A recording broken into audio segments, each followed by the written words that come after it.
Three little minions took a multicellular organism as their big brother, but he got eaten by a blue fatty. So they made the blue fatty their big bro, but he ended up being devoured by an octopus. The minions started rolling with the octopus, until it got munched by an amphibian. They crowned the amphibian as their leader, only for him to get squashed underfoot by a T-Rex. Naturally, the T-Rex became their next big kahuna. Little did they know, while picking bananas, the minions accidentally triggered a boulder trap that sent a massive rock tumbling right into the T-Rex's path. Luckily, their bro had trained in the acrobatics troupe. He ran full speed ahead, balancing on the boulder, until screeching to a perfect stop at the edge of a cliff, standing on one leg. The minions, seeing this, frantically rolled and crawled over to save him. But when they looked up, their dino leader had already met his untimely demise. As times changed, they found a caveman to be their chief and took him to brawl with a black bear. The boss had his weapons ready, but the minions handed him a fly swatter, saying it was more befitting of a leader. The naive caveman actually believed it and started swatting at the bear's face.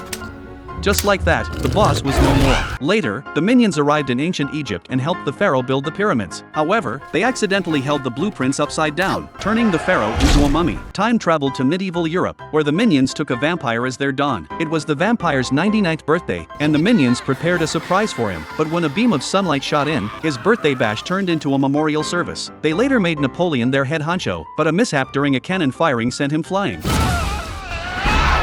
To escape the soldiers' pursuit, the minions hid in a cave. There, they established their own civilization and lived a flavorful life. But something didn't feel quite right. That's right, the big boss. Without a leader, they felt a void in their hearts and lost their zest for life. They gradually became depressed, lacking energy in everything they did. At this moment, Kevin stepped up. He selected two minions and set off across the ocean with the hope of their species, beginning the search for a new boss. The trio of minions endured hardships and took a boat to New York. The thick clothes on their backs were no longer suitable for the weather here. They found fitting outfits on a clothesline. They started looking for the most notorious villain. One night, while watching TV at the mall, they accidentally stumbled upon a top-secret villain channel after some random button mashing. It featured countless bad guys and even held regular villain conventions. Now the three minions had a target. That's right, they were going to the villain convention to find the king of evil. After hitching a ride, they arrived at their destination. There were freeze rays that turned water to ice, fire-breathing lizard men, and a bald guy researching cloning technology. Finally, the king of kings arrived. He held up a green gem and said whoever could get the gem would become his minion. Countless worshippers swarmed forward. As expected of the evil overlord, he was calm, composed, and agile, handling everything with ease. At that moment, everyone pounced on him, knocking him over, but he unleashed a cyclone kick, sending them all flying. However, the gem in his hand had disappeared. The minion had swallowed it. Just like that, they had a new boss. Meanwhile, back at the minion tribe, they had also found the Yeti to be their leader. But during the joyous celebration, the ice above their heads cracked, and the boss croaked on the spot. So, they decided to go join Kevin's new boss. The trio of minions arrived at their new leader's base in a spaceship. The boss assigned them a mission: steal the queen's crown. He gave them state-of-the-art equipment, a freely extending mechanical arm, a powerful laser gun, and a red hypnosis hat. They infiltrated the queen's castle in disguise but were accidentally discovered by the security team. The minions activated the hypnosis hat, instantly mesmerizing the guards, then blasted open the gate with the laser gun. They finally saw the crown slowly descending. They hurriedly jumped after it, but the crown was taken away by the attendants. Turns out, the queen was going out. The mechanical arm came in handy. They hijacked the queen's carriage but were pursued by security.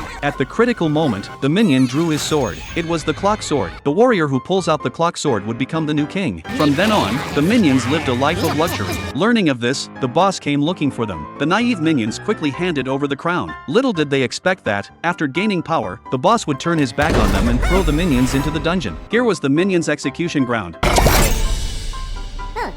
Jappers? No, sorry mio.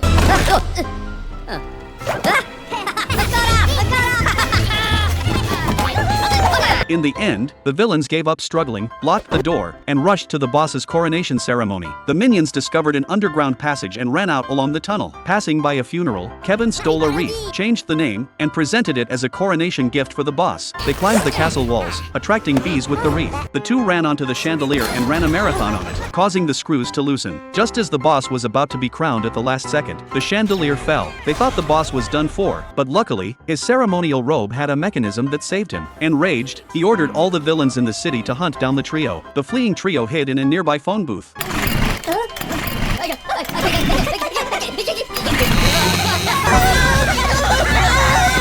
Just as they thought they had escaped and breathed a sigh of relief, a giant drill suddenly emerged from the ground. The villains swarmed in, and the four decided to split up and run. Soon, one minion was blown away by a bomb and got stuck on a sumo wrestler's belly, while another was caught by the fish head man. Fortunately, Kevin took timely refuge in a bar. At this moment, the news broadcast showed the boss threatening to kill his companions if Kevin didn't show himself. Seeing this, Kevin immediately left. Meanwhile, a large group of minions traversed the vast ocean, successfully reaching England, and took the subway to the city center. The swiftly departing Kevin arrived at the boss's lab and prepared many weapons. Just then, a violent knocking sounded at the door. Kevin, frightened, ran into an experiment pod and hit the operation switch in a panic. An electric current passed into the pod, and in the next second,